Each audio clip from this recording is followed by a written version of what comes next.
I am Mandy Vavrinac. I know about 3/4 of you here at the table. For those who don't know me, the reason that I think Kirby asked me to moderate today is because I am very active in social media, but I'm also in the business of marketing places, typically for either developers or for cities.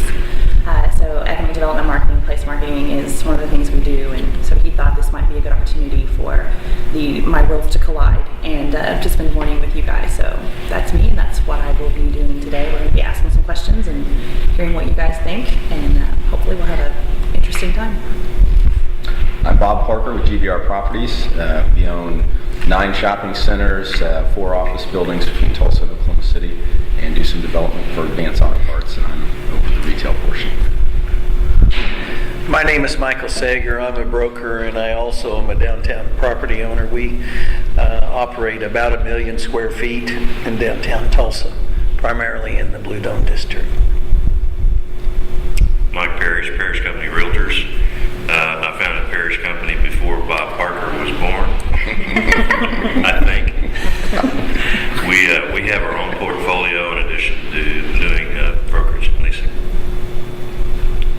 I'm Brian Ferrer with Keller Williams Realty. Do some commercial real estate, and I also have a large residential team. I'm Nick Probst, Corporate Realty Advisors. We do full-service commercial brokerage, and we represent about 500,000 of downtown high-rise office space. Darla Knight with Commercial Realty. We're strictly multifamily brokerage firm. David Parrish, Parrish Company Realtors. You already know what we do. I'll be the vice president today. Is that okay? It's Okay. good. I'm the vice president. Senior vice president. Yeah, senior. Of development. Of development, retail, leasing, industrial. Separated on purpose, right? Yeah. We rode down there together. My Twitter following is about 6,300, not because I'm that interesting, but because I spent 3 years finding bits of information that are relevant to commercial real estate, to public relations, to retail development, economic development, and I share that stuff all the time. I share all sorts of links about articles I find, things I'd be reading anyway, because we all read to keep current, and I share those, and I hashtag and do all sorts of things, and people decided, oh, she's an expert, which is really funny if you get to know me well. But now when I say something, when I have something to say about one of my clients or one of my business transactions, there's an audience built in for that already. And if it gets retweeted or shared, then the audience grows exponentially. And it's instant. I don't have to wait. So thinking about what that network means. Now, are there people in the network I don't care about? You bet. But are there some in there, are there a core of people in there who I'd like to do business with? Absolutely. So thinking about it, Twitter, from that perspective, how you position yourself and your company as an expert in what you do. Will any of you consider changing your current stance on social media from the instantaneous perspective there? Or I'm going to ask Bob first. I'm so ignorant on Twitter, I had to ask somebody if you have to get a special Twitter phone. Okay, that's my new favorite comment. I mean, I feel like my 80-year-old father-in-law who looked at my phone once and goes, how do they fit the tape in there for the answering machine? And I mean, that's how ignorant I feel on Twitter. So the whole thing is sort of overwhelming to me. I agree completely with all of that stuff, and I struggle with creating it, coming up with things. One of the notes I wrote last night when I was thinking was like what happened to blogs? Did blogs sort of go away with Facebook, or are blogs still out there?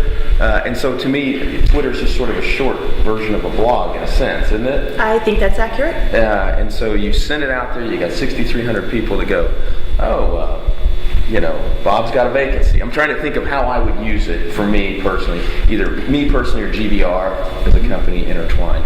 I'm standing on a piece of dirt at 3rd and, well, it would be dirt at 3rd and Denver, but I'm standing on a piece of dirt at 3rd and Denver that I think has great potential. Snapshot. Right. After you already have the land tied up, of course. Right. Tag it with Foursquare, tag it on Facebook Places, and post it.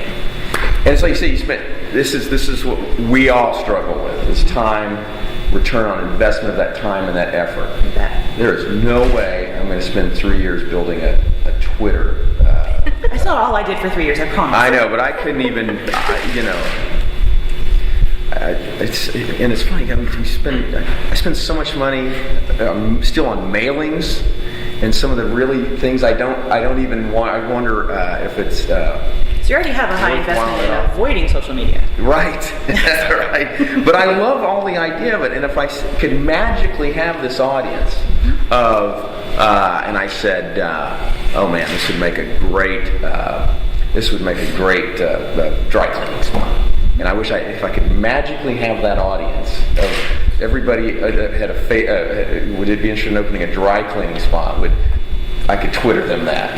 Like if I could magically put that together, then that'd be great.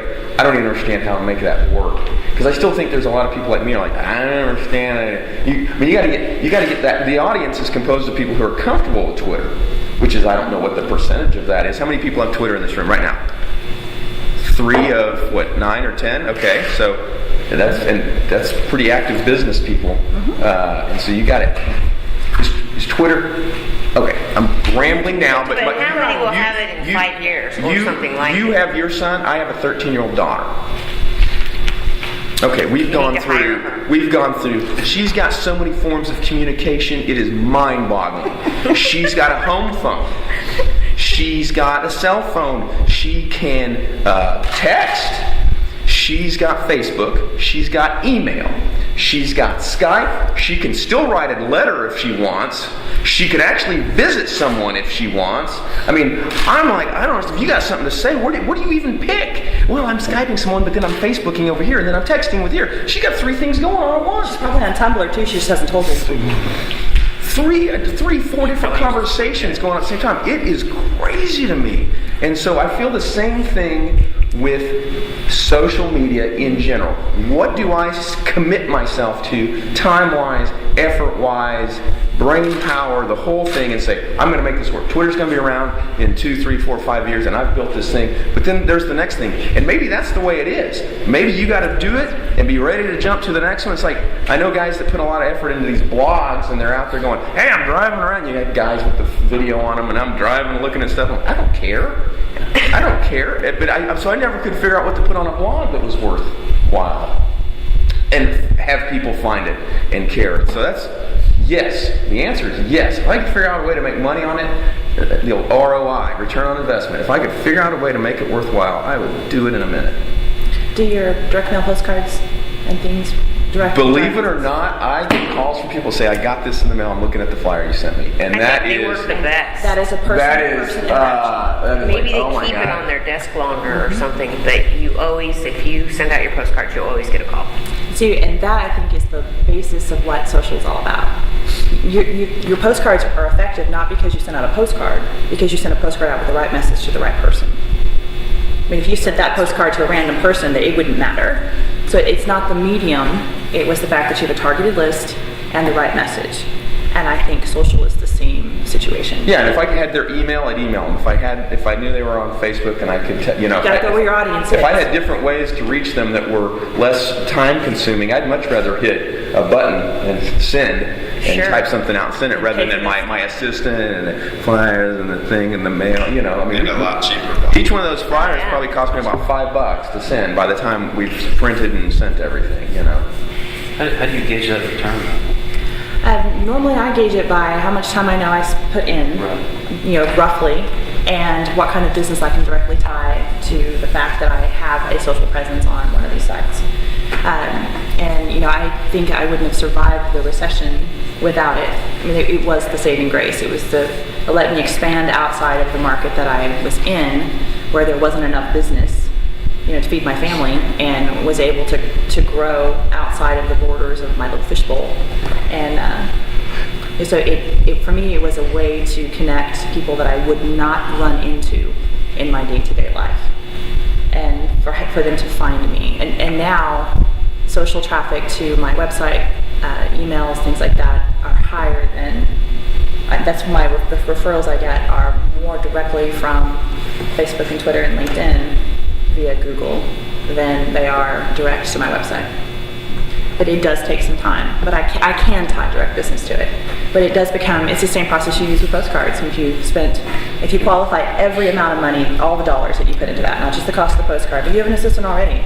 If you had an assistant who was socially adept, you still got the same amount of staff. So if you've got a cost for those, for marketing activities you do now, that qualifies your overhead and your direct costs and everything versus business, it becomes a fairly simple equation to say, if I could invest 5 hours a week at whatever rate I charge myself or anybody else out, is it worth, attempting that to see what happens? So how many of you have tried social media and said, I'm just done with this, I'm just not going to do it anymore?